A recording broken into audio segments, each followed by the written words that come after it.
வணக்கம். சிறகடிக்க ஆசை சீரியலில் இனி நடக்க போகுது அப்படின்னு தான் பார்க்க போகிறோம். இங்கே மீனாவோட தங்கச்சி ஒரு நல்ல வசதியான ஒரு மாப்பிள்ளையை கல்யாணம் முடிக்க போகிறான்னுங்கிறத ரோகிணியால் சீரணித்து கொள்ளவே முடியல. எப்படி இந்த கல்யாணம் நடக்க விடவே கூடாது, மாப்பிள்ளை வீட்டில் எப்படியாவது சந்தித்து பேசணும், சீதாவுக்கு குணம் காணாது அப்படி இப்படின்னு எப்படியாவது நம்ம சொல்லிடணும் அப்படின்னு நினைக்காங்க. சீதாவை பற்றி நல்லா தெரிஞ்சுக்கிட்டு தான் அருண் விரும்பினார். அருணை சீதா விரும்பினாங்க. இந்த பேசின விஷயங்கள்லாம் தெரியாது. கல்யாணம் ஏற்பாடு பண்ண போகிறோம் அப்படிங்கிறது மட்டும் தான் எனக்கு தெரியும். இதனால் இந்த கல்யாணத்தை எப்படியாவது கெடுத்தாக வேணும் அப்படின்னு சொல்லி கங்கணம் கட்டுறாங்க.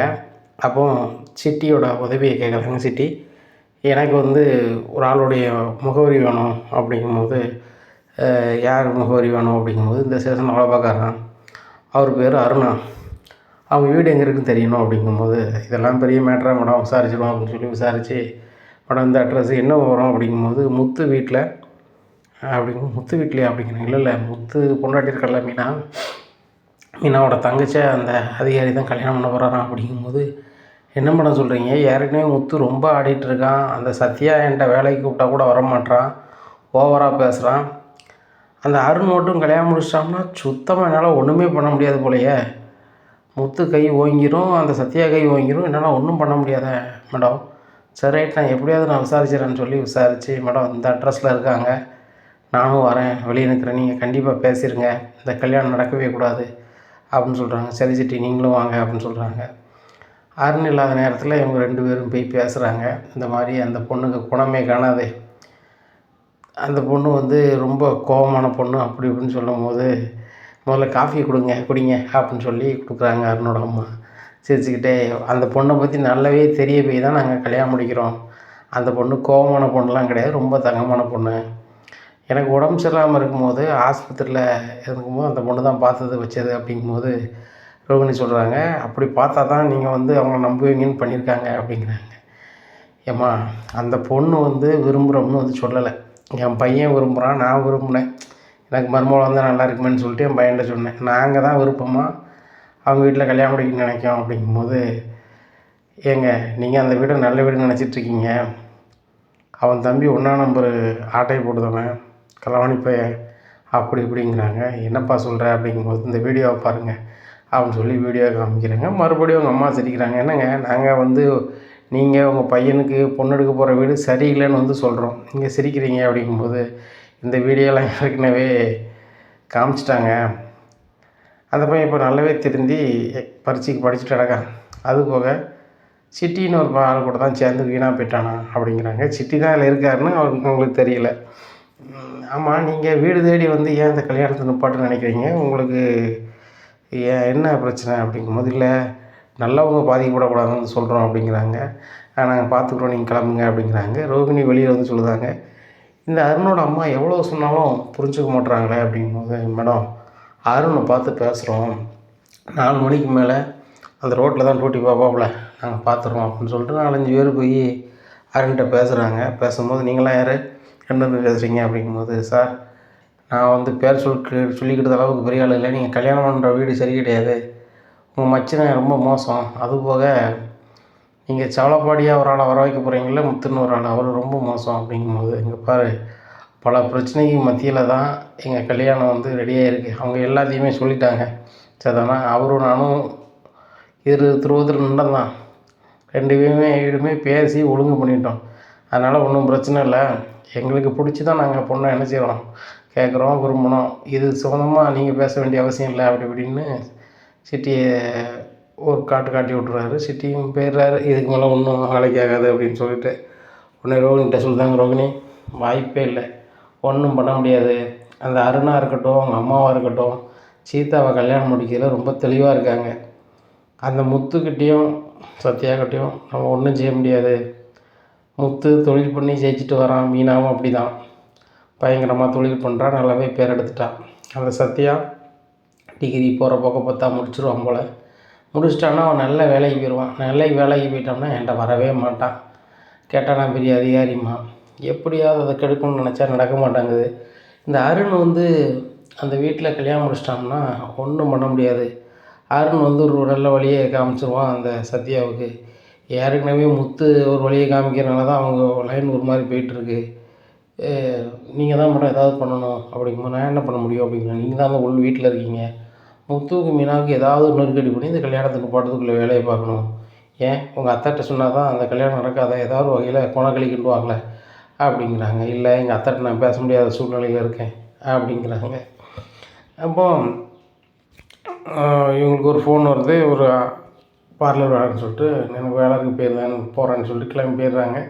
ரோகிணி கடுப்புலேயே வேலை செய்கிறாங்க. அந்த பார்லர் வேலை அவங்களுக்கு பிடிக்கல. என்னம்மா எப்போ வந்தாலும் இனிமையாக பேசுவேன், முகமுணர்ச்சியாக பேசாமல் இப்படி பண்ணும்போது எனக்கு திருப்தியாக இல்லைம்மா அப்படின்னு சொல்லி பேசின பைசாவோட கம்மியாக கொடுக்குறாங்க. இங்கே விஜயாட்ட 15,000 கிடைக்கும்னு சொல்லியிருக்கிறாங்க. அங்கே வீட்டுக்கு போகும்போது ஆண்டி நீ 10,000 வந்தாங்க அப்படிங்கும்போது 5,000 நீ ஆட்டை கூட நினைக்கியா, ஒழுங்கு மரியாதையே 15,000 வந்தாகணும் அப்படின்னு சொல்லி கணக்காங்க. மேடம் அத்தை தப்பாக நினச்சிக்காதீங்க, அவங்க 5,000 கம்மியாக தான் வந்தாங்க, வேலை சரியில்லைன்னு சொல்லிட்டு. நீ வேலை ஒழுங்காக செஞ்சுருக்கணும், வேலையில் தெளிவு இருக்கணும் அப்படிங்கிறாங்க. சரி ஆண்டி நான் இன்னும் ஒழுங்காக வேலை செய்கிறேன் அப்படின்னு சொல்லிட்டு அந்த 10,000 கையில் கொடுத்துட்றாங்க. உங்கள்கிட்ட ஏடிஎம் கூட வாங்கினா தானே ஏகப்பட்ட பேர் ஏகப்பட்ட கதை பேசுகிறாங்க, நான் பணமாக வாங்கிடுறேன், நான் வந்து என் பையனுக்கு ஏகப்பட்ட கடை இருக்குது அதை அடைக்கணும்ல அப்படின்னு சொல்லி வாங்கி பேக்கில் கொண்டு வச்சுக்கிறாங்க. இதை பார்த்துட்டு முத்து எவ்வளோ சொன்னாலும் நீங்கள் திருந்த மாட்டீங்களா அப்படிங்கிறாங்க. டே எனக்கு தெரியும் நான் வேலையை பாடுறேன் அப்படிங்கிறாங்க. இங்கே விஜயாவுக்கு என்ன கடுப்பாக இருக்குன்னா, இந்த முத்து ஏற்கனவே வாய் ரொம்ப பேசுவான். அந்த அதிகாரியும் இவன் பொண்டாட்டி வீட்டில் கல்யாணம் முடிச்சோன்னா வாய் ஓவராயிருமே. இந்த மீனா யாருக்கிட்டையும் என்ன மதிக்க மாட்டேங்க, அந்த தொழில் பண்ணுது இந்த தொழில் பண்ணுதான்னு வடக்கையும் தெற்கையும் போகிறான். இவங்க குடும்பத்துக்கு இப்படி நல்ல சம்மந்தம் தான் நல்லது கிடையாது, இதை ஓச்சாகணுமே அப்படின்னு சொல்லிட்டு பார்வதி ஃபோன் பண்ணி எங்கே இருக்க அப்படிங்கிறாங்க. மணி 4 மணிக்கு மேலே ஆகி போச்சு, நான் வந்து வீட்டில் இருக்கேன் அப்படிங்கிறாங்க. ஒரு இடத்துக்கு போகணும் வா அப்படின்னு சொல்லிட்டு கூட்டிகிட்டு அவசர அவசரமாக போகிறாங்க. விஜயா எங்கே போகிறோம் ஏது போகிறோம் அப்படிங்கிறாங்க. ஒரு முக்கியமான இடத்துக்கு போகிறோம் வா அப்படின்னு சொல்லிட்டு கூப்பிட்டு போயிடுறாங்க. இங்கே என்னென்னா அருணோட அம்மாவை தான் பார்க்க போகிறாங்க. அப்போ ஏம்மா நீங்கள் யாருங்க அப்படிங்கும்போது, நான் வேறு யாரும் இல்லை, உங்கள் வீட்டுக்கு மருமகளாக ஒரு பிள்ளை வரப்போகிறான்ல அப்படிங்கிறாம்மா. சீதா அப்படிங்கிறாங்க. சீதாவுடைய அக்காவா எங்கள் வீட்டில் தான் இருக்கா அப்படிங்கிறாங்க. ஓ அவங்க மாமியாரா நீங்கள் அப்படிங்கிறாங்க. நான் மாமியாரெலாம் கிடையாது, எங்கள் வீட்டில் மோகம்னு ஒருத்தர் இருக்கான், அவனை கல்யாணம் முடிச்சிருக்கான் அப்படிங்கும்போது, என்ன சரி அடுத்தவங்க விட்டு இப்படி பேசிகிட்டு இருக்கேன், ஏன்டா தான் இப்படி பேசுவேன்னா, இவன் பையன் தான் கல்யாணம் முடிச்சிருக்காம்மா, இவன் மருமவா அப்படிங்கிறாங்க. சரிங்க என்ன விஷயமா பேச வந்தீங்க, இருங்க நான் காய் போட்டு கொண்டு வரேன் அப்படின்னு சொல்லி காய் போட்டு கொண்டு கொடுக்காங்க. நீங்கள் இவ்வளோ நல்லவங்களா இருக்கீங்க, அவங்க வீட்டில் எதுக்கு சம்மந்தம் வைக்கிறீங்க அப்படிங்கும்போது, ஏங்க என்ன பிரச்சனை உங்களுக்கு அப்படிங்கிறாங்க. இல்லை அந்த வீட்டில் 5 காசு பெறாது, அவங்க வீட்லேயும் கல்யாணம் முடிக்கிங்க, உங்கள் பையன் சர்க்காரில் வேலை பார்க்கான், வேறு இடத்துல நீங்கள் கல்யாணம் முடிச்சுன்னா நகை நட்டோடு கிடைக்கும், நல்ல சீர்வரிசை செய்வாங்க, இந்த வீட்டில் ஒன்றுமே இல்லையே, அந்த வீட்டில் எதுக்கு இது பண்ணுறீங்க, அந்த மீனா அவங்க அம்மாலாம் ஏமாற்றி கல்யாணம் முடிச்சு வைக்க பார்க்காங்க, அதனால் இந்த கல்யாணத்தை நீங்கள் வேண்டான்னு சொல்லிடுங்க அப்படிங்கும்போது, அம்மா காலையில் 2 பேர் வந்து இந்த கல்யாணத்தை கெடுக்கிறவங்க பேசுகிறாங்க, நீங்களும் இப்படி வந்து பேசுகிறீங்க பார்த்தீங்களா, அப்போ அவங்களுக்கு கல்யாணம் முடிக்க யாருக்கும் பிடிக்கல பார்த்தீங்களா, நல்ல குடும்பம் கிடையாதுங்க வேண்டாங்க அப்படிங்கிறாங்க. இதை கேட்டால் அவங்க சொல்கிறாங்க, அம்மா ஒரு ஆளை பார்த்த உடனே தெரிஞ்சிடும் யார் நல்லவங்க கெட்டவங்கன்னு சொல்லிட்டு, நான் நல்லாவே புரிஞ்சுக்கிட்டேன் அவங்கள, அதனால் அந்த பொண்ணை தான் என் பையனுக்கு கல்யாணம் முடிச்சு வைக்க போகிறேன், யார் என்ன சொன்னாலும் சரி தான், என் பையனுக்கு ஏற்ற ஜோடினா அந்த சீதா தான், என் பையனுக்கு கல்யாணம்னு பண்ணால் அந்த பொண்ணை தான் பண்ணுவேன், என் பையன் அந்த முடிவில் தான் இருக்கான், அந்த பொண்ணு அந்த முடிவில் தான் இருக்கான், சரியா அப்படின்னு சொல்லிட்டு நீங்கள் கிளம்பலாம் அப்படின்னு சொல்கிறாங்க. கிளம்பி போகிறாங்க. பாருன்னு கேட்குறாங்க, யாருமா அப்படிங்கிறாங்க. டேய் இது வேறு யாரும் இல்லை, அந்த சீதாவோட அக்கா இருக்கல்ல மீனாவோட மாமியார், அவங்களுக்கும் சீதா குடும்பத்துக்கும் சுத்தமாக ஆகாதான், ஏற்கனவே சீதா சொன்னால எங்கள் குடும்பத்தெலாம் மதிக்க மாட்டாங்க வைக்க மாட்டாங்கன்னு சொல்லிட்டு, அவங்க தான் தேடி வந்து நீங்கள் எதுக்கு அந்த குடும்பத்தில் சம்மந்தம் வைக்கிங்க, அந்த வீட்டில் ஒன்றுமே இல்லை எதுவும் இல்லை அப்படிங்கும்போது, ஆமாம்மா என்னையை தேடி ஒருத்தன் வந்து ஒரு தாடி மிஷினை வச்சுட்டு ஒரு 5-6 வந்து சொன்னாங்க அப்படிங்கும்போது, டே அவரும் ஒரு பொம்பளையால் வந்துச்சு வந்து அந்த வீட்டில் சம்மந்தம் வைக்காதாங்கன்னு சொல்லும்போது அருண் சிரிக்கிறாரு. ஏன்டா சிரிக்கிற அப்படிங்கிறாங்க. இல்லைம்மா சீதாவை நான் கல்யாணம் பண்ணக்கூடாது, சீதாவுக்கு கல்யாணம் பண்ணக்கூடாதுன்னு எத்தனை பேர் வேலை செய்கிறாங்க பற்றியா அப்படின்ட்டு சிரிக்கிறாங்க. டே அருணே இதை கூட நீ கோவமாக எடுத்துக்காமல் கூலாக எடுத்துக்கல, இதாண்டா சீதா ஒன்று மாற்றிருக்கா, வந்த பிறகு நீ நல்லாவே மாறிடுடா அப்படிங்கிறாங்க. அது என்னமோ உண்மைதாம்மா, ஏம்மா நான் 1 மாதம் லீவ் போடலான்ட்டு இருக்கேம்மா அப்படிங்கிறாங்க. என்னடா சொல்கிற 1 மாதமா அப்படிங்கிறாங்க. ஆமாம்மா கல்யாணத்துக்கு அப்புறம் 1 மாதம் லீவ் போடலான்ட்டு இருக்கேன், நீ என்னம்மா சொல்கிற அப்படிங்கும்போது, நானே சொல்லணும்னு நினச்சேன்டா, வேலைன்னு போயிட்டு இருந்தேன் அப்படிடா. இல்லைம்மா கல்யாணம் முடிஞ்ச புதுசில் 4 இடத்துக்கு அவளையும் கூப்பிட்டு போகணும், உங்களையும் நான் ஒரு இடத்துக்கு கூப்பிட்டு போகல அப்படிங்கும்போது, கல்யாணம் முடிஞ்ச புதுசில் கொண்டாடி தண்டா கூப்பிட்டு போகணும், அதனால் லீவ் போடு, கல்யாணத்தை முடி, நல்ல மாதிரி இரு அப்படிங்கிறாங்க. உடனே வெக்கப்பட்டுக்கிட்டே போகிறாரு. சரிடா நல்லாரு அப்படிங்கிறாங்க. எங்கள் சீதாவுக்கு நடந்ததை சொல்கிறாங்க. என்னது, எங்கள் அக்காவோட மாமியார் வந்தாங்க, வேறு 2 பேர் வந்தாங்களா அப்படின்னு சொல்லிட்டு யாரெல்லாம் அப்படின்னு கேட்கும்போது, அப்போ வந்து அட இதை சொல்லுதாங்க இப்படி இப்படி வந்தாங்க அப்படின்ட்டு. அப்போ சித்தியும் ரோகிணியும் தான் அப்படின்னு சொல்லிட்டு மீனாட்ட சொல்கிறாங்க. அக்கா இந்த மாதிரி கல்யாணத்தை நிப்பாட்டத்துக்கு உங்கள் மாமியாரும் ரோகிணியும் அங்கே போனாங்களாம் அப்படிங்கும்போது, என்னடி சொல்கிற அப்படிங்கிறாங்க. ஆமாம் அப்படிங்கிறாங்க. உடனே ரொம்ப கடுப்பில் இருக்கும்போது முத்து வந்து, என்ன மீனா என்ன ஒரு மாதிரி இருக்குது அப்படிங்கிறாங்க. ஏங்க இந்த ரோகிணியும் அத்தையும் போய் எங்கள் வீட்டில் உள்ள கல்யாணத்தை நிப்பாட்டத்துக்கு உள்ள வேலை பார்த்துருக்காங்க அப்படிங்கும்போது, அது எப்படி மீனா, அவங்க 2 பேரும் பேசவே மாட்டாங்க சரியா, அந்த பொண்ணுகிட்ட பணம் கேட்க மட்டும்தான் அம்மா பேசுவாங்க, இப்போ ஒன்றாலாம் போகிறது இல்லையே அப்படிங்கிறாங்க. உங்கள் அம்மாவும் பார்வதியும் போயிருக்காங்க, அது போக ரோகிணியும் சிட்டியும் போயிருப்பாங்க உங்களுக்கு அப்படின்னோடனே, என்ன மீனா சொல்கிறது எனக்கு ஒன்றும் ஓடலை, நீங்கள் பார்வதி வேணால் கேட்டு பாருங்க அப்படிங்கிறாங்க. இங்கே பார்வதி வீட்டில் நல்லா இருக்காங்களா? ஏப்பா ஆமாம் போன பிறகு தான் தெரிஞ்சு சீதாவை கல்யாணம் முடிக்க போகிற வீடான். அங்கே போய் உங்கள் அம்மா வந்து மீனா மேலே உள்ள கோபத்துலேயும் அவங்க குடும்பத்து மேலே உள்ள கோபத்துலேயும் அந்த வீட்டில் நீங்கள் பொண்ணு கொடுக்காதங்க வைக்காதங்கும் போது மாப்பிள்ளை வீட்டுக்காரங்க ரொம்ப தெளிவாக இருக்காங்க. கல்யாணம் முடித்தா சீதாவை தான் முடிப்போம், உங்களால் ஆனதை பாருங்கிற மாதிரி சொல்லிட்டாங்க. அதுக்கு முன்னோட்டி 2 பேர் போயிருக்காங்களாம். அநேகமாக ரோகிணியும் வேறு யாராவது இருக்குன்னு நினைக்கிறேன் அப்படிங்கிறாங்க. என்னத்தை நீங்களே இப்படி சொல்கிறீங்க அப்படிங்கிறாங்க. ஆமாம் அவங்க சொன்னதை வச்சு நான் சொல்கிறேன், அந்த பிள்ளையாக தான் இருக்க வாய்ப்பு இருக்குது. ஆனால் அந்த ரோகிணி இப்படி பண்ணுவான்னு நான் நினைக்கலப்பா. ஒரு முறை வீட்டில் பணம் கடலாம் நான் சொல்லையில் மீனா தான் எடுத்தா வச்சான்னு சொல்லி உங்கள் அம்மா சொல்லிச்சு. சொல்லும் போது அந்த ரோகிணி பிள்ளை வந்து 2 லட்சத்தை கொடுத்து, எங்கள் வீட்டில் வேறு எதுவும் பிரச்சனை வரக்கூடாது, அதனால் நான் அந்த 2 லட்ச ரூபா பணத்தை கொடுக்கேன், மீனா பேரில் கெட்ட பேர் வந்துடக்கூடாது அப்படின்னு சொன்னது. அப்போ சொல்லும்போது நான் கூட நினச்சேன், சரி ரைட்டு ரொம்ப தங்கமான பிள்ளையாக இருக்காளே, பெருந்தன்மையான பிள்ளையாக இருக்காளே அப்படின்னு நினச்சேன். ஆனால் இப்போது அந்த ரோகிணி பண்ணதெல்லாம் பார்க்கும்போது அந்த ரோகிணி தான் பணம் எடுத்துகிட்டு போகலான்னு நினைக்க வேண்டியது சூழ்நிலை வருதுப்பா அப்படிங்கும்போது, அத்தை இப்போமாவது புரிஞ்சுக்கிட்டீங்களா அத்தை, ஆனால் மீனா அந்த மாதிரி செய்ய மாட்டான்னு உங்களுக்கு தெரியுங்களா அத்தை அப்படிங்கிறாங்க. ஏம்பா அவர் கட்டி தங்கம் அவள் பண்ணவே மாட்டான்னு நல்லாவே தெரியும், நான் முழு முதலாக அதை தான் சொன்னேன், எதுக்கு நான் ஸ்டேஷனுக்கு போகலாங்க, அதுதான் உண்மை, உங்கள் அத்தை எத்தனை அவங்க அம்மா என்ன சொன்னாலும் நான் செய்ய மாட்டேன் அவங்க அத்தைனா அப்படிங்கிறாங்க.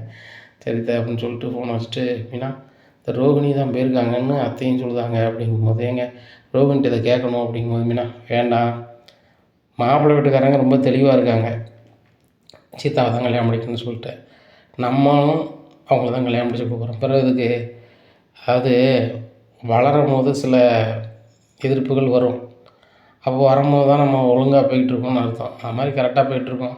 சீதாவுக்கும் நல்ல வாழ்க்கை கிடைக்கக்கூடாதுன்னு நினைக்காங்க. சரி இருந்துட்டு போட்டோம், நம்ம இந்த ரோகிணி இந்த வீட்டில் நல்லா இருக்குன்னு நினைக்கும், ஆனால் அந்த ரோகிணிக்கு நம்மளை எதிராக தெரியும், இப்படி பார்த்துக்கலாம், இதெல்லாம் நம்ம கேட்க வேண்டாம். இப்போ நம்ம கண்டிப்பாக கேட்டோம்னா கண்டிப்பாக அப்பா கோபப்படுவாங்க, அப்பாவே இறங்கி ரொம்ப மன வருத்தத்தில் இருக்காங்க, இந்த ரோகிணியை ரொம்ப ஒரு மாதிரி நடத்துத எங்கள் அம்மா அப்படின்னு சொல்லிட்டு அதை விட்டுரு அப்படின்ட்டு அண்ணாமலை வராங்க. நம்ம என்ன பேசிகிட்டு இருக்கீங்க அப்படிங்கிற ஒன்றுங்களப்பா, நைட்டு என்ன சமைக்கலான்னு பேசிகிட்டு இருக்கும்பா அப்படிங்கிறாங்க. சரி ரைட்டு இன்றைக்கி வண்டி போலையா அப்படிங்கிறாங்க. இப்போ போய்ட்டு வந்துட்டோம்ப்பா, அதான் நைட்டு என்ன சமையல் ரெடி பண்ணலாம்ப்பா அப்படிங்கும்போது, மீனா தானே எப்போ பண்ணுவா, நீ என்ன இது பண்ணிகிட்ருக்க அப்படிங்கும்போது, எப்பா இடியாப்பாவும் பாயாவும் ரெடி பண்ணிடலாமா அப்படிங்கும்போது, மீனா பண்ண முடிஞ்சால் பண்ணட்டும், நம்ம எது பண்ணாலும் சாப்பிட்டுக்கலாம், நம்மளுக்கு ஆரோக்கியமாக தானே தருவா அப்படிங்கிறாங்க. அதனால் அது ரெடி பண்ணுறாங்க. எல்லோரும் சாப்பிடும்போது விஜயா சொல்கிறாங்க, இடியாப்பம் நைட்டு யார் சாப்பிடுவா அப்படிங்கும்போது, உன்ன மாதிரி வயசான ஆளுகள் சாப்பிடுவாங்க விஜயா, சாப்பிடு அப்படிங்கிறாங்க. எனக்கு என்னங்க வயசாகிட்டு அப்படிங்கிறாங்க விஜயா. இடியாப்பாவும் பாயாவும் எப்படி இருக்குங்க, ரொம்ப பிரம்மாண்டமாக இருக்குது, சாப்பிடு அப்படிங்கிறாங்க. இங்கே ரோகிணி ரொம்ப சங்கடப்பட்டே சாப்பிடுதாங்க. ஏன்னா கையில் செலவுக்கு காசே இல்லை, வேலைக்கு வர காசு எல்லாமே இந்த ஆண்டி எடுத்துக்கிறாங்க, நான் என்ன பண்ணுறது ஒன்றுமே புரியலையே அப்படின்னு சொல்லி ரொம்ப மன வருத்தத்துலேயே சாப்பிட்டுட்டு ரூம் பார்த்து போகிறாங்க. மனோஜுக்கு பேச்சு கொடுக்குறாங்க, மனோஜ் பேச்சே கொடுக்கல, ஏன்னா அவருக்கு ஏகப்பட்ட கடன், எப்படி தான் இந்த கடனை அடைக்க போகிறோன்னு அவருக்கு அதே சிந்தனை. அது போக ரோகிணிகிட்ட பேசினா எங்கள் அம்மா வந்து சத்தம் போடுவாங்கன்னு சொல்லிட்டு அவர் பேசதே இல்லை. மனோஜ் அப்படின்னு சொல்லி பேசுகிறாங்க, மனோஜ் காது கொடுத்தே கேட்கல. அப்போ சொல்கிறாங்க, ஓ நீங்கள் பாருங்கள் அப்படிங்கிறாங்க மனோஜை பார்த்து, நான் சொல்லதை மட்டும் கேளுங்க, நீங்கள் பதில் பேசாலும் பரவாயில்லை, உங்கள் அம்மா முதல்ல கார்டு வாங்கினாங்க, அந்த கார்டை உங்கள் அப்பா வாங்கி வந்துட்டார், இப்போ பணமாகவே என்கிட்ட வாங்கிக்கிறாங்க, என்கிட்ட சுத்தமாக செலவுக்கே இல்லை, நாளைக்கு நான் வெளியில் போகணும், எனக்கு ஒரு ஆஃபர் இருக்குது, நான் பார்லர் வேலையாக வெளியே போனால் ஒரு 20,000 30,000 கிடைக்கும், ஆனால் எனக்கு ஆட்டோவுக்கு போகிறதுக்கு வைக்கிறதுக்கு ஒரு 1000 ரூபா தேவைப்படும், அதையாவது நீங்கள் தாங்க மனோஜ் அப்படிங்கும்போது, உனக்கெல்லாம் நான் தர முடியாது வைக்க முடியாது அப்படிங்கிறாங்க. அப்போ நான் எப்படி வேலைக்கு போக முடியும் வைக்க முடியும் அப்படிங்கும்போது, எனக்கு தெரியாது அப்படின்னு சொல்லிட்டு அவர் ரோட்டில் தூங்கியிருந்தார். இந்த பணத்துக்கு நம்ம என்ன பண்ணுறது அப்படின்னு சொல்லி நினைக்காங்க. மீனா காலையிலே வந்து கோலங்கெல்லாம் போட்டுட்டு சமைக்கிறதுக்கு முன்கூட்டி கொஞ்சம் பக்கத்து வீட்லலாம் பூ கொடுத்துட்டு வந்துடுவாங்க. அதில் தர பணத்தை பர்ஸில் ஃப்ரிட்ஜ் மேலே வாங்கி வச்சுருக்காங்க. அந்த பர்ஸில் ஒரு 1000 இருக்குது. அந்த 1000 நான் ஆசைக்கா எடுத்துடுறாங்க இந்த ரோகிணி. எடுத்துகிட்டு கிளம்பிடுறாங்க. அந்த பணம் எடுத்ததை அண்ணாமலை பார்த்துடுறாரு. பார்த்துட்டு இந்த புள்ள என்ன இப்படி இருக்குது, மீனாவே கஷ்டப்பட்டு சம்பாதிக்குது, இதில் 1000 எடுத்துகிட்டு போகுதுன்னு சொல்லிட்டு அண்ணாமலை பர்ஸ்லேருந்து 1000 எடுத்து அதில் வச்சிடுறாங்க.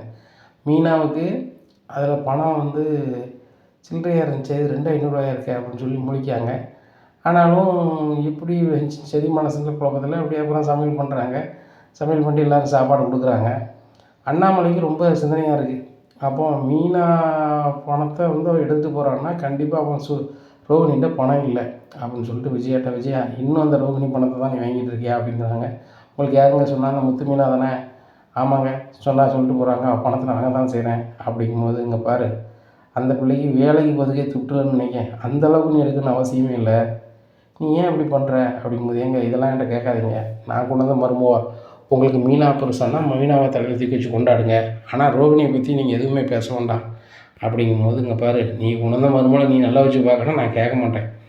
அந்த பிள்ளை உழைக்கிற காசை பூரா நீ வாங்கி வச்சுக்கிட்டு அந்த பிள்ளைக்கு போகக்கூட காசு இல்லைன்னா எப்படி அப்படிங்கிறாங்க. இதை சொல்லுவோமா அப்படின்னு பார்க்குறாரு. சொன்னால் இதுக்கு ஏதாவது பேசுவா அப்படின்னு சொல்லி விட்டுறாரு. அண்ணாமலைக்கு ரொம்ப சங்கடமாக இருக்குது. நம்ம பேசாமல் மாதம் ரோகிணிக்கு ஒரு 10,000 செலவு கொடுப்போமா அப்படிங்கிற அளவுக்கு அண்ணாமலை நினைக்காரு. அப்போ முத்தை கூப்பிட்டு சொல்லுறாரு, இப்படி இந்த மாதிரி ரோகிணி பொண்ணு கையில் காசே இல்லைடா, இன்றைக்கி நான் பார்த்தேன், மீனா பர்ஸ்லேருந்து ஒரு 10,000 எடுத்துகிட்டு போகுது, நான் அந்த 1000 மீனா பர்ஸில் வச்சுட்டேன், இப்போ அந்த பிள்ளைக்கு செலவுக்கு இல்லாமல் இருக்குது அப்படிங்கும்போது எனக்கே பாவமாக தெரியுது, அது என்ன தான் நம்மளுக்கு எதிராக இருந்தாலும் கஷ்டமாக இருக்குப்பா. சீதா கல்யாணத்தை நிப்பாட்டதுக்கு இந்த ரோகிணியும் சிட்டியுமே பேசியிருக்காங்க, அம்மாவும் பேசியிருக்காங்க, ஆனால் மாப்பிள்ளை வீட்டுக்காரங்க ரொம்ப தெளிவாக இருக்காங்க அப்படிங்கும்போது, உங்கள் அம்மைக்கு ஓவர் திமிராயிட்டு, அன்னைக்கு வெளுப்பு காணாதுன்னு நினைக்கிறேன், புகழ்கிட்ட கலத்தி வெளுத்தோம்னா சரி வந்துடுவா அப்படிங்கும்போதேப்பா விடுங்கப்பா, அவங்க எவ்வளோ பண்ணாலும் திருந்த போகிறது கிடையாது, நம்ம என்ன செய்யணுமோ அதான்ப்பா செய்யணும், சீதாவுக்கு நாளைக்கு பட்டெடுக்க போகணுமா, நீங்கள் வந்துடணும்பா அப்படிங்கிறாங்க. சரி ரைட்டு அப்படிங்கிறாங்க. மறுநாள் ஆகுது. அண்ணாமலை போய் சீதாவுக்கு தேவையான ட்ரெஸ்லேருந்து எல்லாத்தையுமே அண்ணாமலை செலவுலேயே எடுக்காங்க. அப்போ சீதாவோட அம்மா சொல்கிறாங்க, அண்ணே எங்களுக்கு எவ்வளவோ பண்ணியிருக்கீங்க, நீங்கள் இதை செய்யணுமாண்ணே அப்படிங்கும்போது, இங்கே பாருமா, உங்கள் வீட்டுக்காருக்கு இடத்துல நான் இருக்கேன், என்னென்ன நான் இருக்கேன்னு நான் சொன்னால் மட்டும் காணாது, அதெல்லாம் செய்யணும்ல, என் வீட்டு கல்யாணத்தில் நான் எல்லாமே செய்வேன் அப்படின்னு சொல்கிறாங்க. மாப்பிள்ளை வீட்லேயும் பேசுகிறாங்க, அருண மாட்டேன், உங்களுக்கு என்ன வேணாலும் என்கிட்ட சொல்லுங்கள், நான் பண்ணி தந்துடுறேன், பொண்ணு மட்டும் நல்லா வச்சு பார்த்துக்காங்க அப்படிங்கும்போது, நீங்கள் எதுவுமே செய்ய வேண்டாம், அவங்க குணம் போதும், உங்கள் பையன் முத்து எல்லாமே பார்த்து செய்கிறாப்புல, முன்னாடி எனக்கு எதிராக செயல்பட்ட மாதிரி எனக்கே தெரிஞ்சிச்சு, அவருக்கும் அப்படி தான் தெரிஞ்சிருக்கும், இப்போ நல்லாவே 2 பேருமே புரிஞ்சுக்கிட்டோம், அந்தளவுக்கு ஒன்றும் வேண்டாம்யா அப்படிங்கிறாங்க. சரிங்கய்யா, ஒருத்தருக்கு அனுசரணையாக இருந்தால் நல்லாயிருக்கும் அப்படின்னு சொல்லிட்டு பேசிக்கிட்டு இருக்காங்க. அப்போ இதை பார்த்துட்டு விஜயோட ஃப்ரெண்டு ஃபோன் அடிக்காங்க. என்ன விஜயா, அவங்க வீட்டில் எதுவும் ஃபங்க்ஷனாக, அவன் வீட்டுக்காரர் பட்டெடுத்துலாம் யாருக்கோ கொடுத்துட்ருக்காரு, வச்சிட்ருக்காரு, ஓ மருமக வீட்டில் ஃபங்க்ஷனாக அப்படிங்கும்போது, ஓ இந்த மனுஷன் தான் அங்கே காசெல்லாம் செலவு பண்ணுறாரா அப்படின்னு சொல்லி விஜயா அண்ணாமலை கால் பண்ணி, ஏங்க வீட்டுக்கு உடனே வாங்க அப்படிங்கிறாங்க. என்னாச்சு விஜயா அப்படிங்கிறாங்க. வீட்டுக்கு வா அப்படிங்கிறாங்க. உடனே வீட்டுக்கு அண்ணாமலை போய் என்ன அப்படிங்கிறாங்க. ஏங்க உங்கள் காசு செலவு பண்ணி தான் நீங்கள் அவங்களுக்கு துணிமணிலாம் எடுத்து கொடுக்கணுமா அப்படிங்கும்போது, உனக்கு இந்த நியூஸ் யார் சொன்னா அப்படிங்கிறாங்க. என் ஃப்ரெண்டு ராஜேஸ்வரி தான் சொன்னா, அவள் பார்த்துருக்கா வச்சுருக்கா அப்படிங்கும்போது, ஓ ஃப்ரெண்டையும் நான் பார்த்தேன், நான் செய்ய வேண்டியது நான் தான் செய்யணும் அப்படிங்கிறாங்க. ஏங்க நீங்கள் எதுக்குங்க செய்யணும், அந்த மீனா நல்லாவே உழைக்கா, அந்த சீதா வேலை பார்க்கா, அம்மா பூக்கட்டி விற்கு, அவங்களுக்குலாம் நல்ல காசு தான், அவங்ககிட்ட தான் காசு இருக்க, லட்சமாக புழங்குது அப்படிங்கிறாங்க. இங்கே பாரு விஜயா, அவங்ககிட்ட புழங்கலை, நம்மளால் முடிஞ்சதை செய்ய தான் செய்யணும் அப்படிங்கும்போது, எங்க கல்யாணத்தன்னைக்கு போங்க, உங்களால் முடிஞ்சது 500 1000 வச்சுட்டு வந்துகிட்டே இருக்க வேண்டியதானே, இதுக்கு எதுக்கு தேவையில்லாமல் நீங்கள் 1000கணக்கில் செலவு பண்ணிகிட்ருக்கீங்க அப்படிங்கிறாங்க விஜயா. இதை நான் பண்ண தான் செய்வேன், நான் எவ்வளோ சொன்னாலும் நீ கேட்க மாட்டேங்கல, நீ பண்ணது பண்ணிகிட்ருக்கல, அதே மாதிரி தான் மீனா வீட்டை பொறுத்த மட்டும் நானோ முத்தோ செய்கிறது நீ என்ன சொன்னாலும் நாங்கள் செஞ்சுட்டு தான் இருக்கோம், அதெல்லாம் நீ கேட்காத அப்படிங்கும்போது, அப்படியாங்க சரிங்க, அப்போ நான் அந்த வீட்டில் பண்ணுறது நீங்கள் கேட்காதீங்க அப்படின்னு சொல்லி விஜயா போயிடுறாங்க.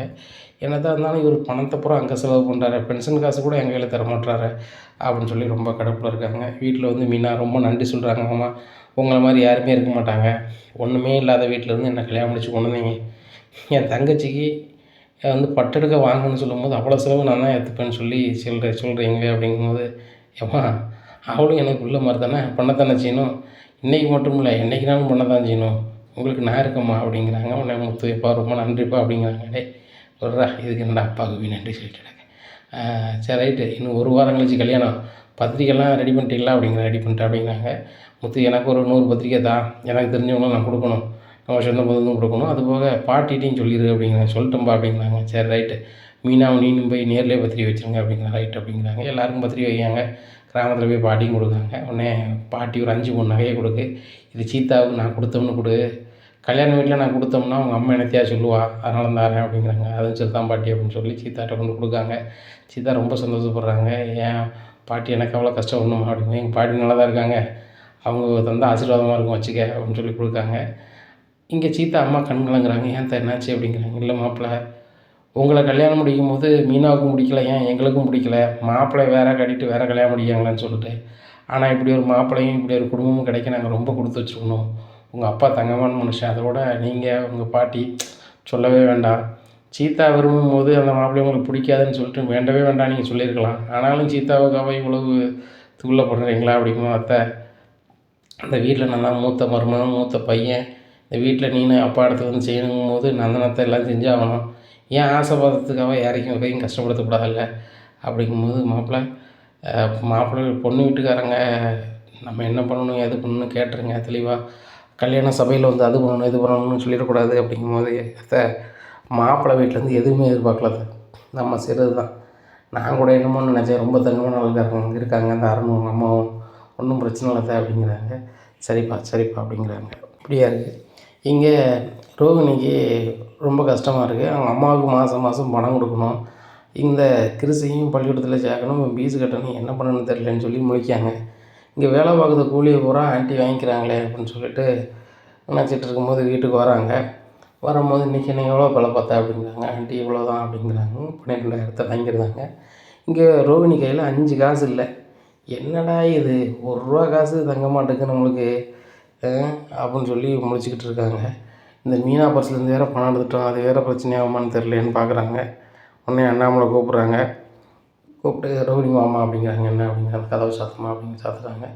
என்ன அங்கிள் என்ன விஷயம் அப்படிங்கிற. அவன்கிட்ட தனியாக பேசணும், நீ மீனா பர்ஸில் பணம் எடுக்கிறத நான் பார்த்தம்மா அப்படிங்கும்போது, ஐயோ பார்த்துட்டாங்களா அப்படின்னு சொல்லிட்டு, அங்கிள் என்ன விஷயம் சொல்லுங்கள், நான் வச்சிடுறேன் அங்கிள், எனக்கு அவசரம் தேவைப்பட்டுச்சு அப்படிங்க. எனக்கு நல்லாவே புரியுதுமா, பணம் வேணா என்கிட்ட கேளு, அது போய் எடுக்காத, மீனாவும் பாவம் அதில் பணம் இருக்குன்ட்டு போயிட்டுருக்கும், விஜயா பண்ணுறது கொஞ்சம் கூட சரி கிடையாது, அது போக நீ வேலை பார்க்குற, அவட்ட கொடுக்கணுன்னு அவசியமே இல்லை, தர முடியாத அத்தைன்னு சொல்லிட்டு போயிட்டே நீ வச்சுக்க, அப்படி பணம் தேவைப்படுச்சு என்கிட்ட கேளுமா அப்படிங்கிறாங்க. சரி அங்கிள் அப்படின்னு சாரி அங்கிள்னு சொல்லிட்டு போயிடுறாங்க. இவ்வளோ அசிங்கமாக போச்சு, அங்கிள் பார்த்துருக்காங்களே, இதை மீனாட்ட சொன்னால் மீனாலாம் ரொம்ப ஒரு மாதிரி நினைப்பாங்க, என்ன பண்ணுன்னு தெரியலையே, ஏற்கனவே அந்த மீனா நம்மளை ஒரு மாதிரி பாப்பாளே அப்படின்னு சொல்லிட்டு ரூமில் போய் இருந்துக்கிறாங்க. அப்போ மனோஜை கூப்பிட்டு அண்ணாமலை சொல்கிறாங்க, இங்கே பாரு, உன் முன்னாடிக்கு செலவுக்கு இருக்கா இல்லையான்னு சொல்லி முதல்ல பாரு, என்கிட்ட கேட்டாப்பா 1000 ரூபா அப்படிங்க, கொடுக்க வேண்டியதானே அப்படிங்கிறாங்க. இல்லை அம்மாட்ட சொன்னால் தான் நான் கொடுக்க முடியும், அம்மாட்ட கேட்கணும் அப்படி கொடுக்க முடியும் அப்படிங்கும்போது, உங்கள் அம்மாவை கேட்டு தான் ரோகிணியை விரும்பினியா? இல்லை அம்மாவை கேட்காம தானே விரும்பினேன், நீ விரும்புவதை பார்த்து நான் கல்யாணம் முடிச்சு வச்சுருக்கா, அதெல்லாம் செய்யக்கூடாது, தப்பு, பொண்டாட்டிக்கு ஏதாவது ஒன்றுனா நீ தான் சப்போர்ட்டாக இருக்கணும் அப்படிங்கிறாங்க. சரிப்பா அப்படிங்கிறாங்க. இங்கே ரோகிணி மனோஜ்கிட்ட பேசுறதுக்கு போகிறாங்க, மனோஜ் பேசலை மறுபடியுமே. அப்போ ரோகிணி நினைக்காங்க, மனோஜ் நம்பி ஒன்றும் வேலைக்கு ஆகாது, மனோஜ் பேசவே மாட்டுறாரு, பர்ஸை கூட என் முன்னாடி வைக்க மாட்டுறாரு, அவர் பீரோவில் வச்சு பூட்டிக்கிறாரு, சாவி அவர் வச்சுருக்கிறாரு, எப்படி எங்கள் அம்மாவுக்கு செலவு கொடுக்குறதுக்கு ஒன்றும் நம்ம கையில் காசு இல்லையே அப்படின்னு சொல்லி நினைக்காங்க. காலையிலே விடிஞ்சோன்னா பார்லர் வேலைக்கு போகிறேன்னு சொல்லிட்டு ரோகிணி நேராக சிட்டி ஆஃபீஸ் போகிறாங்க. சிட்டி ஆஃபீஸில் போய், சிட்டி எனக்கு கொஞ்சம் பணம் தேவைப்படுது, ஒரு 1,00,000 வரைக்கும் எனக்கு வேணும் அப்படிங்கிறாங்க.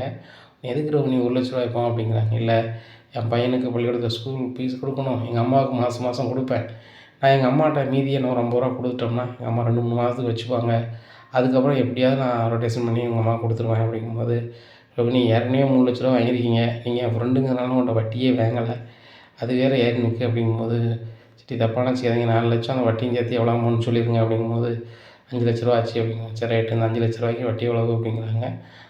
10% போட்டுக்கோங்க அப்படிங்கிறாங்க. சரி ரைட்டு, நான் தந்துடுறேன் மாதம், சிட்டி நல்லா இருப்பீங்க, இந்த விஷயம் வெளியே தெரிஞ்சிடாமா அப்படிங்கிறாங்க. சரி ரோகிணி அப்படின்னு சொல்லிட்டு அனுப்பிடுறாங்க. என்னண்ணே இந்த ரோகிணி நீங்கள் பணம் கொடுத்துட்டே இருக்கீங்க அப்படிங்கும்போது, ஆமாடா நம்மளுக்கு வேண்டியவங்க உங்களுக்கு தானே செய்யணும் அப்படிங்கிறாங்க. ஏன்னா நீங்கள் பயங்கரமான ஆளுண்ணே, இந்த ரோகிணியும் அவங்க புருஷனையும் ஏமாந்த 30,00,000 ரூபாயை அட்டையை போட்டீங்க, ₹1 கொடுக்கல, வாங்கின மாதிரியும் காமிக்கலை அப்படிங்கும்போது, ஆமாடா பணத்தை வாங்கிட்டு இவங்ககிட்ட கொடுத்துட்டு நான் என்ன முட்டாயை சப்பிட்டு இருக்க முடியுமா, அது நடக்காதுல்ல, நான் முதல்ல எதுக்கு வந்து 60,000 தான் போதும்னோம்னா, நம்மகிட்ட ஃபுல் பொறுப்பையும் குடுப்பாங்க. நம்ம அசால்ட்டா பணத்த வாங்கிருவோம் அப்புடின்ட்டு தான். இவன் ரோகிணி வந்து அந்த பேப்பர்ல கையெழுத்து போட்டு தரலன்னா, அவன் என்ட்ட கதிர் மொத்தமா தருவானா? அவன் பயங்கரமா நல்லா இருக்கான். வாங்கியாச்சு. இவ்வளோ வச்சு ரூ. 30,00,000 லாபம். அப்படிங்கும்போது, "அண்ணா இந்த ரூ. 5,00,000 எப்படி வாங்க போறீங்க?" அப்படிங்கிறாங்க. நான் சும்மியாடா குடுக்கேன். எல்லாம் காரணமா தான். ரோகிணி வந்து சாதாரண ஆள் இல்லடா அப்படிங்கிறாங்க. என்னண்ணே சொல்கிறீங்க? அவள் தான் பணமே கிடையாது. இந்த குமரிபாளையத்தில பிறந்தவ தான். அவகிட்ட 5 பைசா இல்ல அப்படின்னு தான் நமக்கு எல்லாமே தெரியுமே அப்படிங்கிறாங்க. டேய் அது என்னமோ உண்மதான். அந்த அவன் புருஷன் ஒருத்தன் இருக்கான்ல அதிமேதாவி அப்படிங்கிறாங்க. ஆமாம் அந்த மனோஜ். அவன் பர்னிச்சர் கடை வச்சுருக்கான்ல. அவன் பர்னிச்சர் கடவை அவன் பேரில் வாங்கினா வந்து நாளைக்கு அண்ணன் தம்பியை கேட்டுருவானுவோ. நாளைக்கு அது பிரச்சனை ஆயிரும் அப்படின்னு சொல்லி பொண்டாட்டி பேரில் வாங்கி வச்சுருக்கேன். அது எனக்கு இப்போ தான் தெரிஞ்சிச்சு. அதனால தான் நான் ரோகிணிக்கு அள்ளி வாரி கொடுத்துட்ருக்கேன். இப்போ 5,00,000 வாங்கியிருக்கா. கண்டிப்பாக வந்து அந்த 5,00,000 திருப்பி அவளால் தர முடியாது இந்த ரோகிணியால். என் மாமியார் வேலை பார்க்கறது பூரா வாங்கிக்கிடும். இப்படியே அடுத்தாப்புல நம்ம 2, 3 வாங்கணும். நான் ஒரு 10,00,000 வரைக்கும் பக்கத்தில் வந்தோடனே அது வட்டி அப்படி ஆகிட்டு இப்படி ஆகிட்டு ஏறிட்டு கடை எழுதி வை அப்படின்னு சொல்லுவேன்.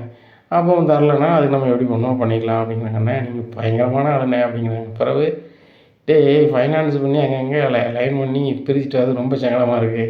இருக்கிற காசை பணத்தை அக்கௌண்ட்டில் போட்டு விட்டுட்டு என்ன ஒரு கடை மாதிரி வச்சு 4 பேரை வேலைக்கு வச்சு ஜாலியாக இருக்கிறத விட்டுவிட்டு என்னடா நீ அப்படின்னுட்டுருக்காங்க. அண்ணா நீங்கள் ரோகிணி வச்சே பெரிய பணக்காரங்க ஆயிடுவீங்க போலயே அப்படிங்கிறாங்க.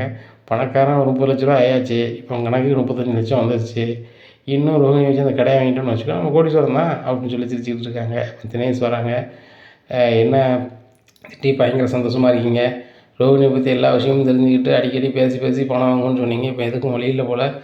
எனக்கு ஒரு 1,00,000 தேவைப்படுது அப்படிங்கிறாங்க. யோ அந்த ரோகிணியை பற்றி எல்லா உண்மையும் என் வீட்டுக்கே தெரிஞ்சுட்டு நீ பணக்காரி இல்லை அப்படி இப்படின்னு சொன்னாலும் ஒத்த பைசா பெறாது அப்படிங்கும்போது அப்படியா எல்லாம் தெரிஞ்சு போச்சா அப்படிங்கிறாங்க. ஒன்றும் ஆகாது. சரி சிட்டி எனக்கு ஒரு 10,000 தாங்க வட்டிக்குனாலும் தாங்க அப்படிங்கிறாங்க. யோ ஒழுங்காக ஓடிடு. ஒன்றையும் வச்சு தான் கதையை ஓட்டிகிட்டு இருந்தேன் அப்படிங்கும்போது யோ இன்னொரு ஒரு ஆக்ஷன் ஒன்று ஃபிலிம் ஒன்று போடியா அப்படிங்கும்போது நீ என்ன ஃபிலிம் போட்டாலும் ரோகிணி கையில் காசு இல்லை எப்படி போட முடியும்? போயிட்டு வா வந்த வகையில் ஒரு 1000 வாங்கிட்டு கிளம்பு அப்படின்றாங்க. இந்த தினேஷுக்கு ரொம்ப ஏமாற்றமாக இருக்குது. ரோகிணி நம்ம அதை சொல்லி சொல்லி பணம் வாங்கிக்கலான்னு பார்த்தா ஒன்றும் நடக்கலை போலயே அப்படின்னு சொல்லி அங்கே என்ன தான் நடக்குதுன்னு சொல்லி ரோகிணி சம்மந்தமான ஆள்கிட்ட விசாரித்து பார்க்குறாங்க. விசாரிக்கும்போது தெரியுது வாழ்க்கையை தெரியல, அவள் பணக்காரி இல்லைன்னு மட்டும் தான் தெரிஞ்சிருக்கு அப்படின்னு சொல்லிட்டு உடனே ரோகிணி கால் பண்ணுறாங்க. என்ன ரோகிணி எப்படி இருக்க அப்படிங்கிறாங்க. யாருன்னு எனக்கு புரியல அப்படிங்கிறாங்க. கல்யாணி அப்படிங்கிறாங்க. ஓ தினேஷா நீ அப்படிங்கிறாங்க. தினேஷ் தான் பேசுகிறேன். உன் வீட்டில் உன்னை பற்றி எல்லாம் தெரிஞ்சுட்டு போலையே அப்படிங்கிற. ஆமாம் எல்லாம் தெரிஞ்சுட்டு நீ அடிக்கடி என்கிட்ட பணம் வேணும்னு சொல்லிக்கிட்டு இருக்க முடியாது. அந்த சிட்டி வந்து உன்கிட்ட வரமாட்டேன்னு சொன்னான் அப்படிங்கிறாங்க. அவன் சொல்கிறான்னு சொல்லலை. அவன் சொல்ல நம்ம கேட்குறது மாதிரி இல்லை. உன் வீட்டில் உன்னை பற்றி சொன்னால் என்ன ஆகும் அப்படிங்கிறாங்க. அதான் என்னை பற்றி எல்லாம் தெரிஞ்சுட்டேன் அப்படிங்கிறேன். என்ன தெரிஞ்சுட்டு? நீ பணக்காரி இல்லை, மலேசியாவிலேருந்து வரலைன்னு தான் தெரிஞ்சிருக்கு. இந்த குமரி மாநிலத்தில் உள்ள பிள்ளை உனக்கு வந்து ஒரு பையன் இருக்கான், அதை மறைச்சிட்டு வந்து நீ வந்து கல்யாணம் முடிச்சிருக்க அப்படின்னு உனக்கு தெரியாதுல்ல. அதை சொன்னால் என்ன ஆகும் அப்படிங்கிறாங்க. தினேஷ் நல்லா இருப்பீங்க, தயவுசெய்து அப்படி எதுவும் பண்ணிடாதீங்க அப்படிங்கும்போது அப்படி நான் பண்ணக்கூடாதுண்ணா. நான் சொன்ன இடத்துக்கு 2 நாளில் 5,00,000 கொண்டு வரேன் அப்படிங்கிறாங்க. நான் 5,00,000 எங்கே போவேன் அப்படிங்கிறாங்க. நான் ஒன்றும் செய்ய முடியாது. என்ன அந்த கடை உன் பேரில் தானே இருக்குது. அந்த கடை பத்திரத்தை நைஸாக எடுத்துகிட்டு போய் அப்படியே அடை வச்சு எனக்கு கொண்டு வா. நான் ரொம்ப கேட்கல. 5,00,000 போயிருந்தேன். 5,00,000 தரல அப்படின்னா நீ வாழ்க்கை வாழுத வைக்கணும் எல்லாத்தையும் சொல்லிடுவேன் அப்படிங்கிறாங்க. ரோகிணிக்கு என்ன செய்யணும் தெரில. மனோஜ் நல்லா தூங்கின பிறகு பீரோ சாவி எடுத்து அந்த பத்திரத்தை எடுக்காங்க. பத்திரத்தை எடுத்து ஒரு ஃபைனான்ஸ் செட்டு போய் விடிய காலம் கொண்டு கொடுக்காங்க. கொடுத்தோன்னே 5,00,000 கேட்காங்க. என்னம்மா இவ்வளோ பெரிய கடைக்கு 5,00,000 கேட்குறீங்க அப்படிங்கும்போது இல்லைங்க ஒரு அவசர தேவைப்படுது. நான் வந்து எப்படின்னாலும் ஒரு 2 மாதம் திருப்பிடுவேன் அப்படிங்கிறாங்க. ரைட் அப்படின்னு சொல்லிட்டு 5,00,000 கொடுத்துருந்தாங்க. தினேஷை வர சொல்லி அந்த பணத்தை கொடுத்து அனுப்பிடுறாங்க. தினேஷ் சொல்கிறாங்க ரைட் இப்போதைக்கு இது போதும் அப்படின்ட்டு போயிடுறாங்க. என்ன இப்போதைக்கு இது போதுன்ட்டு போகிறோம். அப்போ அடுத்தாப்படியும் பணம் கேட்பானா? சிட்டியை நம்பி இப்போ ஒன்றும் பிரயோஜனம் இல்லையா அப்படின்னு சொல்லி சிட்டி நீங்கள் என்ன நினச்சிட்ருக்கீங்க? தினேஷ் வந்து இனிமேல் என்கிட்ட எந்த பிரச்சனையும் வரமாட்டான்னு சொன்னீங்க. இப்போ என்கிட்ட வந்து 5,00,000 வாங்கியிருக்கேன் அப்படிங்கும்போது என்ன ரோகிணி சொல்கிறீங்க? 5,00,000 கொடுத்துருக்கீங்களா அப்படிங்கிறாங்க. ஆமாம் கடை பத்திரத்தை வச்சு 5,00,000 வாங்கி கொடுத்துருக்கேன். இப்போ மறுபடியும் தேவைப்படும்போது வரன்ட்டு போகிறான் அப்படிங்கும்போது ஏன் ரோகிணி என்னை கேட்காம குடிக்கிறீங்க அப்படின்னு சொல்லி தினேஷ் கால் பண்ணும்போது யோ தினேஷ் உடனே ஆஃபீஸுக்கு வாயா அப்படிங்கிறாங்க. நீ சொன்னால் அது நாள் கிடையாது ஃபோனை அப்படின்னு சொல்லிட்டு ஃபோனை வச்சுட்டு போயிடுறாரு. ஏய் தினேஷ் எங்கே இருக்கான் எங்கே இருக்கான்னு பார்த்து தூக்கிட்டு வாங்கடா அப்படிங்கிறாங்க. சரிண்ணே தேடி பார்க்கலாம் அப்படிங்கிறாங்க. தினேஷ் பயங்கரமாக வெளியே கிளம்பி ஓடிடுறாரு. இங்கே ரோகிணி என்ன செய்யணும் தெரில. இங்கே சிட்டியை நம்புறதா தினேஷ் சரி பண்ணுறதா இல்லை நம்ம இழந்த வாழ்க்கையை மீட்டுறதான்னு ஒன்றும் புரியாமல் இருக்கிறாங்க இந்த ரோகிணி. இருக்கும்போது ரோகினுடைய முறப்பையன் நம்மளை கல்யாணம் பண்ணுறான்னு சொன்னால் இப்போ வேறு ஏதோ கல்யாணம் பண்ணிக்கிட்டேன்னு சொல்கிறாங்களே, அது என்னென்னு தெரியணுமே அப்படின்னு சொல்லிட்டு ரோகிணியை பற்றி விசாரிக்கிறதுக்கு அட்ரஸை தெரிஞ்சுக்கிட்டு விஜயா வீட்டுக்கே வராங்க. இங்கே ரோகிணி இருக்காங்களா அப்படிங்கிறாங்க. ரோகிணியா அப்படிங்கிறாங்க. அதான் எங்கள் மாமாவா கல்யாணின்னு சொல்லி இங்கே பேரை மாற்றிட்டு ரோகிணின்னு தெரிகிறாளாமே அவளங்க அப்படிங்கிறாங்க. இனி என்ன நடக்கும் அப்படிங்கிறத பொறுத்து வந்து பார்க்கலாம். நம்ம சேனல் நீங்கள் மறக்காமல் லைக் அண்ட் சப்ஸ்கிரைப் பண்ணுங்கள். நன்றி, வணக்கம்.